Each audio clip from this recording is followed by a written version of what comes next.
Martin Edwards, thanks so much for being with us today. Can you tell us about the Detection Club? What it is, why it was set up, and what it's done for the last nearly century? Yes, well, thanks for asking me on, first of all. But the Detection Club is the world's oldest social network for crime writers. And it was founded in 1930 by Anthony Barclay Cox, better known as Anthony Barclay or Francis Isles, the main pseudonyms. And it had its origins a couple of years earlier, in 28. He thought it would be a good idea to get to know his fellow crime writers, and so invited some of them round for dinner. And the idea supposedly was to talk about detective writing craft, but I think they were really just social dinners, getting to know each other, because of course in those days writers didn't very often know each other. No festivals. There's no TikTok. No TikTok, no social media, none of that. So that by and large they didn't know each other personally. So Barclay had this idea of getting to know his fellow, as he thought of himself as an elite writer, and his fellow elite detective writers. The dinners were popular, and he was a great ideas man, a great doer of things, and he decided to form a club, and this was the Detection Club.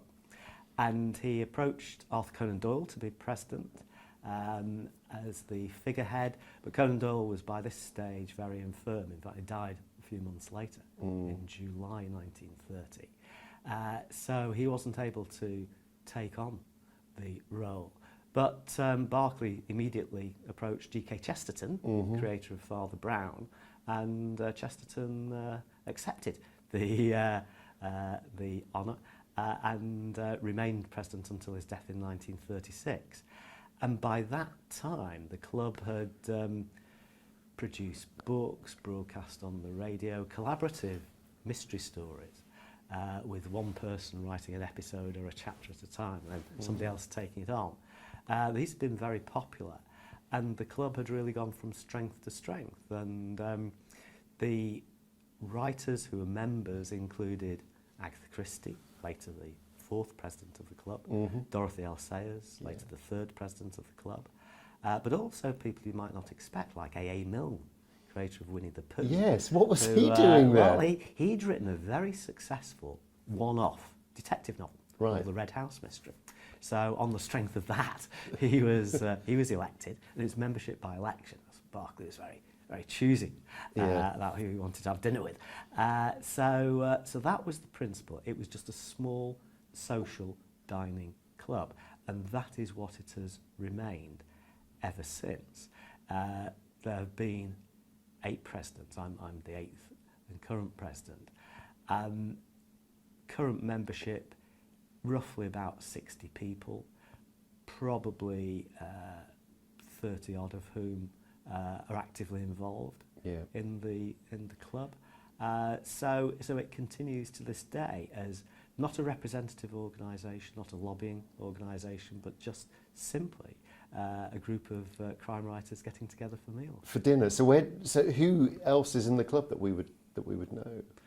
Well, amongst the current members, there's everybody from Richard Osman, who's a recent recruit, Anne Cleves, Val McDermid, Sir Ian Rankin.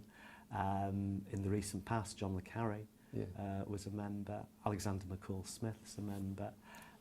So quite a range of. And how often do you meet, and where do you meet?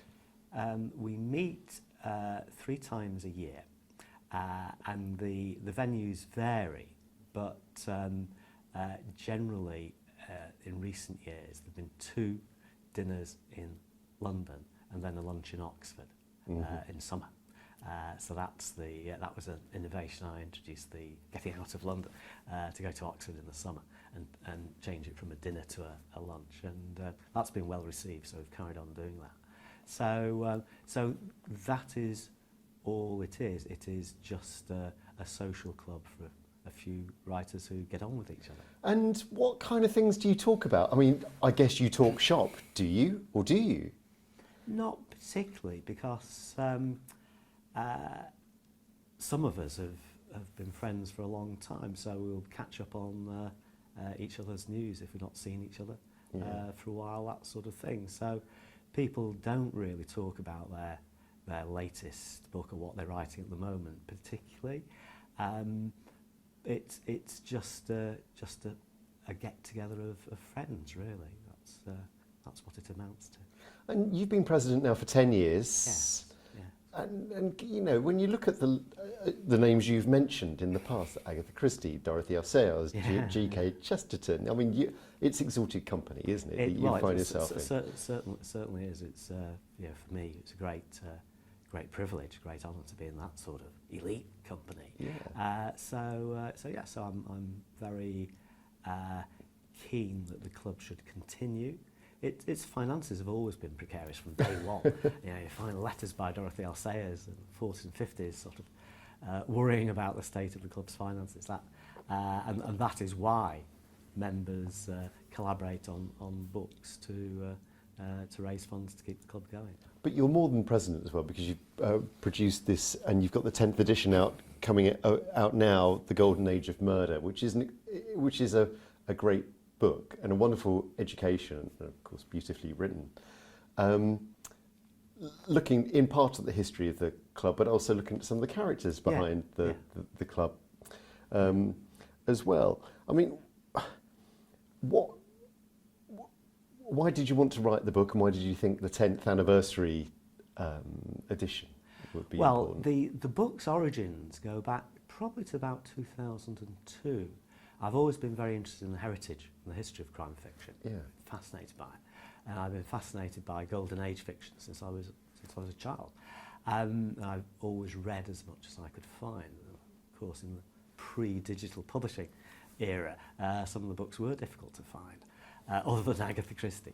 So I've been fascinated by the books for a long time, and then by the people who wrote them. And I wanted to write about them. And the idea was as simple as that. And I felt in those days that it was not a book that would have a significant sale. My agent thought the same at that time. And I carried on writing it in between writing my novels. And slowly the idea came to me of not just talking about the authors of the Golden Age and focusing on the Detection Club's history, doing that, but also talking about the way that their books sometimes reflected the times they were living in, something that's often not being appreciated. These books are often dismissed as cosy and things of the past. I felt that the better books, there's more to them than that. And I was also interested in the idea of the true crimes that influenced or inspired quite a lot of the storylines. Berkeley, for instance, was very keen on true crime, studied it intensively, and that's reflected in his books, and as well as those of other club members. So it's a mixture of those ingredients. So what kind of books, what kind of true crimes influenced people, for example, like Berkeley in the early days? Well, Berkeley was fascinated by the Edith Thompson case, Bywater's case. He felt very strongly that was a miscarriage of justice. He was very strongly of that view. They did talk about real life crimes in their meetings, their dinners in the early days in particular. And in fact, they rented rooms in Soho thanks to the proceeds of some of the early projects. And on the walls they had one or two prints from old magazines depicting real life criminals of the past and things like that. So it was part of the zeitgeist in a sense. And Berkeley, when he turned to writing psychological crime fiction under the name Francis Iles, wrote a book called Malice Aforethought, first book under that name, and that was very much influenced by the Armstrong case, poisoning, the Hale Y poisoning, and his second book as Francis Iles, Before the Fact, which was filmed by Hitchcock, A Suspicion. That was very much influenced by a Victorian case, William Palmer, the Rugeley poisoner. So tell me about that one, haven't they? Well, Palmer was a serial killer, Right. and he murdered a significant number of people, including his wife. And Barclay was particularly fascinated by the idea that the wife apparently suspected her husband of being a murderer and wanting to kill her, but she was passive. And so the idea of before the fact is about a born victim. That's the concept. And it's actually a very, very dark book indeed for 1931, 32. So dark that when Hitchcock filmed it, he changed the ending and gave it a much softer ending Really? than the ending For of the book. that mass cinema appeal. Yes, that's right, because the book is really, it's not at all cosy. And you mentioned as well Dorothy L. Sayers. She at the same time she was working, not just writing. She had a day job as well. That she went to France to help solve the case of the murder of May Daniels, Yes. which no. turned into unnatural death. Tell us a bit Yes. about that and how that influenced her. Yes, that was, she'd recently married, and her husband was a journalist, amongst other things. And so the idea was that he would write up the case for the newspaper and she would solve it. So they went over to France, but didn't have much luck with their detective work. Yeah. And I think there have been various theories about that case over the years, but I don't think anybody was ever brought to justice. And that was of a woman who was found near Boulogne, Yeah. wasn't it, in the sea, Yeah. and she'd been strangled, I Yeah, think. that's right. And there are all kinds of theories about it, but also a lot of uncertainty. So that, as you say, influenced unnatural death. Unnatural death is different in many respects, but I think the seed Yeah. came from the Daniel case. The initial point of inspiration. I think so. And there's others as well. You mentioned the Maybrick case, James Maybrick, Yeah. who was accused of, whose wife was accused of Yes. murdering him, and that Yes. influenced G.K. Chesterton. And Barclay's second novel, Witchwood Poisoning Case, was very much inspired by the Maybrick case, and that is one of the great cases. The Liverpool cotton broker who's poisoned with arsenic, and his American wife Florence, as you say, was charged, tried, found guilty, sentenced to be hanged. Had the surreal experience whilst in her prison cell of hearing the workmen building a gallows. Oh God! But she was subject to a bit of legal jiggery-pokery in a way. She was not exonerated, but the sentence was changed. So she served 15 years in prison, and then came out, wrote an autobiography, and then disappeared back to America. Right. And lived to a ripe old age. So that was Florence. What I loved about reading this book is, to us now, looking back, and we see these names, these tomes on bookshelves and things that have been turned into films, Agatha Christie, Dorothy L. Sayers, they're like names that are inscribed in stone almost, as part of the fabric of our culture. But it's the people behind them that you really see, and seeing Dorothy L. Sayers as a flawed young woman, really, not just human, really, not flawed as we all are. But what were your biggest surprises finding out about these people who we know as household names of crime writing? I think that the major figures in the book, and a lot of people have significant parts, but the major figures are Christie, Sayers and Barclay. And I think that for each of them, and for very different reasons, they had turmoil in their personal lives. And the Detection Club, I think part of its magic for them was that it was a refuge, a chance to meet like-minded people, at a time when they didn't know each other as writers. Christie had her famous, well-publicised disappearance. Yes. Sayers had an illegitimate child. Yeah.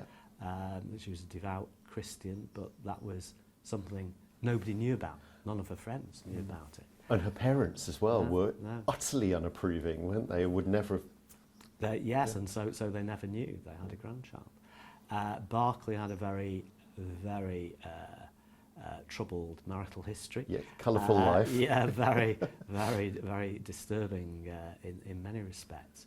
So it was discovering as much as I could about how their lives influenced their books, their writing, their approach to writing, the way they interacted at the Detection Club. But also, I think, trying to see beyond the what some people would regard as scandals, trying not to look at these things in a prurient way, but try to see how those writers dealt with those challenges and to what extent they found writing a solace and an escape from what was going on in their private lives. And you've studied these people who are, you know, among the biggest selling authors that we've ever known. Have you found out what their magic was? What was it that not separates them, but what is it about them that puts them in that strata? Well, I think with the three I've mentioned, the reasons are different in each case. So with Christie, I would say that a big part of her success is down to her understanding of human nature, the fundamentals, the things that are universal. And I think that this is why, although the writing is straightforward in terms of literary style, it's not deeply sophisticated, but she gets to the heart of how people behave. And this is why, 50 years after her death, people around the world from, who've never been to a country house, let alone met a butler, still find something in those books that they can relate to, as well as the puzzle, which is very well done. With Sayers, I think it's different because she did have literary ambitions, and with her it's about the quality of the writing. Yeah. And particularly when she introduces Harriet Vane and Lord Peter Wimsey transforms from a kind of Bertie Wooster type figure into a more serious, dramatic, romantic figure, and charting that relationship, which had never been done in crime fiction up to that point. So Sherlock Holmes, by and large, remains the same for 30 years. Hercule Poirot, the same. Miss Marple, the same. But Sayers showed a developing relationship, and the characters, the detective and Harriet, developing over the course of several books. And that's the template now that writers almost universally follow. But she began it. So she's very influential in that respect. Berkeley also prized literary excellence, but he was a great ideas man. So he was keen on, for instance, experimenting with form. So the Poison Chocolates case, which is about a kind of prototype of the Detection Club, involves six different people trying to solve a mystery, and they each come up with a different solution. So it's quite meta, it's quite sophisticated. Yeah. And it, in a way, it's not surprising that people like Borges find in the Detection Club authors something that they can identify with. There's something quite modern about some of the style, the way that some of these books are written. They're much more innovative than I think had previously been understood. And then in the 30s, when the international situation was deteriorating very seriously, Hitler, Mussolini, and so on, Oswald Mosley, the questions in the world as a whole, what happens if you assassinate a dictator? Do you get somebody worse in place of that individual? And that kind of debate fed through into the books. So they started looking at the idea of when is a murder justified, the altruistic murder, something I do talk about quite a bit in the Golden Age of murder. I think this hadn't really ever been picked up by the critics who were dismissive of these books, that those books are very reflective of the time, and under the surface all sorts of interesting issues. So if we think of Christie's possibly her two most famous books, Murder on the Orient Express and Then There Were None, and the latter is, you know, the best-selling crime novel of all time, they're really both about how do you do justice when the legal system fails, and this is the debate they were having in the 1930s. When you were doing your research and looking at these people, and you obviously have many other books as well, was there a point when you sort of threw your cap on the table and thought, my God, I didn't know that, or wow, what about that, or they did that, or, you know, any revelations for you that... Yeah, I think that what I hadn't realised myself until I started thinking about it seriously was just how many of these books dealt with the idea of justifying murder. Yeah. I hadn't appreciated it. It was such a common trope under the surface, subtly done, almost always by very skilled writers who prioritised entertainment, so that, you know, many readers won't have picked up on the central theme, but it crops up so many times that it can't be a coincidence. It's impossible. It's a recurrent theme for a decade. And you've written yourself 24 novels. Has this research influenced, or in what ways has this research influenced how you yourself approach your fiction writing? It has influenced it, and it's influenced it partly in terms of structure, thinking about interesting ways to structure a story, a short story or a novel. That does interest me. You know, what viewpoint you take. Murder of Roger Ackroyd, the classic example, Yes. of the unreliable narrator, but there are many other examples from the Golden Age. They were very interested in style and structure. Again, the better writers, it was something that's really important to them. So I've learned from that as a writer, for sure. And I thought that the book was eventually published in 2015 and turned out to be far more successful than I'd ever imagined, and which is very exciting. And indeed, you asked earlier, why the 10th anniversary edition?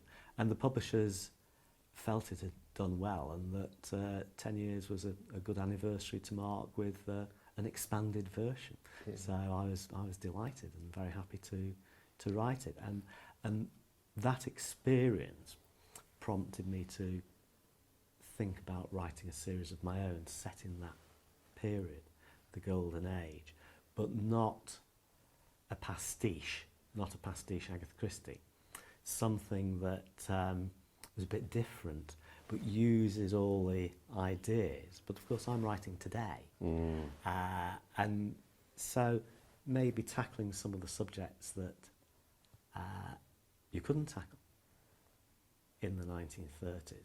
So the first book, Gallows Court, I asked myself, you know, if Dorothy L. Sayers were writing today, how would she go about it? That sort of thing. So there was an influence there as well. And so, while we have you, you have your 24th novel coming out this year, Miss Winter in the Library with a Knife. Just tell us about that, please. Yes, that's something different. I do like to vary my approach from book to book, even within a series. I find that keeps me fresh and keeps me engaged. Also, readers don't always know quite what to expect, even within a series. This is a standalone, and the idea was that the publishers were keen for me to write a Christmas mystery. But of course, there are a lot of Christmas mysteries. And the question is, how do you do something that's distinctive and worth writing? So one idea was to have a puzzle element. And one of the tropes from the Golden Age that I'd introduced into the Rachel Savenay books, the series set in the 1930s, was the clue finder. And the clue finder was a device demonstrating that the author had played fair with the reader. Yes. So at the end of the book, the page references to where the clues are in the text are given. That's something that's always appealed to me. But there hadn't been any clue finders for 50, 60, 70 years. And I thought with the second Rachel Savenay book, Mortmain Hall, that I would include a clue finder. That book was much more of a detective story than the first book, Gallows Court. And so I included Clue Finder in Mortmain Hall, so the first one for a very long time. And readers responded very positively to it. So I was urged to have a Clue Finder in the next Rachel book and so on. And this idea of a Clue Finder explaining how the game works, I transferred into Miss Winter in the library with a knife, so that book begins with rules of the game. 6 people are invited to a village in the north of England in Christmas, but they're there to play a mysterious game. And there are puzzles within puzzles, but as regards the main storyline, there is a clue finder at the back of the book. So I've used the clue finder idea in the context of this Christmas mystery, and that I think gives it a sort of unity that appeals to me. Well, you're talking about playing fair there, because you do have an oath, don't you? Which is fantastic for the Detection Club, which is, do you promise that your detectives shall well and truly detect the crimes presented to them using those wits which it may please you to bestow on them, and not place reliance or not making use of divine revelation, feminine intuition, mumbo-jumbo, jiggery-pokery, coincidence or act of God? So have you fulfilled the oath, the conditions of your oath? The Detection Club oath has been through quite a few incarnations over the years, but those lines have remained more or less intact. And the idea of playing fair, of course, it only applies to some books that members write. But when you're writing a classic style detective story, readers, I think, do want you to play fair and to give them a chance if they want to solve the mystery. Not everybody does, but I always do when I'm reading a detective story. So I think that playing fair and giving the reader a chance to play detective links in with puzzles generally, and the idea of game playing generally. So the Clue Finder is a way of demonstrating that fairness. Do you think you've, after all the work you've done, all the writing you've done, the research you've done, the books that you've written here, can you put your finger on what makes a great crime novel? I think that there are so many different ingredients, because of course crime fiction is such a very broad church. So amongst the club's members, I should have mentioned Mick Herron. Yeah, wow. So espionage as well. Yeah, Slow Horses. And in the past, Eric Ambler, a very great spy writer as well. So the books that the members write are many and various. And I absolutely don't think there's a formula, but I do think that the great key is, however you do it, to engage the reader's interest and keep that interest going. You might do it in a very low-key way. You might do it in a very dramatic way, body on the first page, or whatever it might be, explosion, whatever. But one way or another, you've got to keep the reader wanting to turn the page.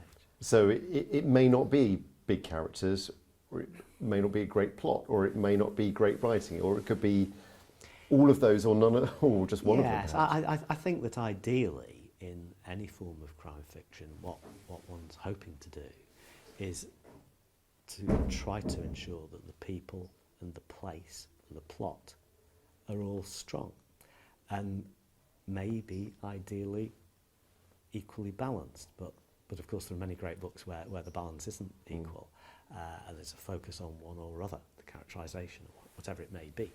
But I do think that in whatever way you write a crime novel, those ingredients are important, and even if they don't form a major part, you need to do your utmost to make them compelling to read about. Well, I couldn't recommend this book, The Golden Age of Murder, anymore. It's entertaining and it's an education as well. So thank you so much indeed. Well, for being thank with us you. today. Thank you.